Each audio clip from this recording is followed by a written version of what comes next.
Hi my dear viewers. வணக்கம் தல.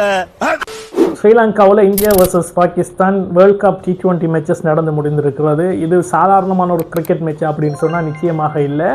ஒரு மேசிவ் பிஸ்னஸ் ஈவெண்ட் ஒன்று நடந்து முடிஞ்சிருக்கிறது. இந்த மெச்சுக்கு பின்னுக்கு பல ஆயிரக்கணக்கான கோடிகளில் பிஸ்னஸ் நடந்திருக்கிறது. அதே மாதிரி பல நூற்றுக்கணக்கான கோடிகள் இலங்கைக்கு வந்திருக்கிறது. அதே போல ஜனாதிபதி அனுரகுமார திசாநாயக்க அவர்களுடைய டிப்ளமசி டாக்ஸ் சக்சஸ்ஃபுல்லாக நிறைவேறி இருக்கிறது. எத்தனை ஆயிரம் கோடிகள் பிஸ்னஸ் இதுக்கு பின்னால் நடந்திருக்கிறது. இலங்கைக்கு எத்தனை 100 கோடிகள் இதன் மூலமாக இந்த கிரிக்கெட் மேட்ச் இன்று நடந்த ஒரு போட்டியின் காரணமாக எவ்வளவு வருவாய்கள் வந்திருக்கிறது அப்படிங்கிற சம்பந்தமாக இந்த வீடியோவில் பார்க்கலாம்.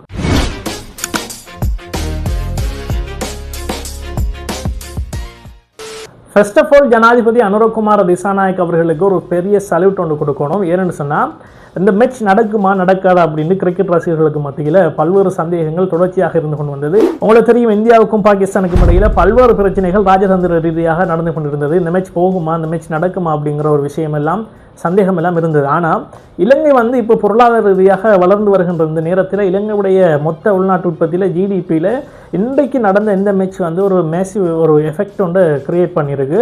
ஸோ அந்த மேட்ச் கட்டாயம் நடந்தே ஆகணும். இதில் 2 மாங்காய்கள் ஒரே கல்லில் அடிக்க வேண்டும். ஒரே கல்ல 2 மாங்காய். அதாவது இந்த மேட்சையும் நடத்தி முடிக்கணும். கிரிக்கெட் ரசிகர்களுக்கு அவர்களுக்கு தேவையான விருந்தை அளிக்க வேண்டும். அதே நேரம் இலங்கையுடைய பொருளாதாரமும் பாதுகாக்கப்பட வேண்டும் என்பதிலே ஜனாதிபதி அனுரகுமார திசாநாயக் அவர்கள் பாகிஸ்தான் கிரிக்கெட் போர்டு அதே மாதிரி பாகிஸ்தானுடைய பிரதமர் அவர்கள் ஷெபாஸ் ஷெரீப் அவர்களிடம் பேசி அவர்களை ஒப்புக்கொள்ள செய்து இங்கே வர வைத்திருந்தார்.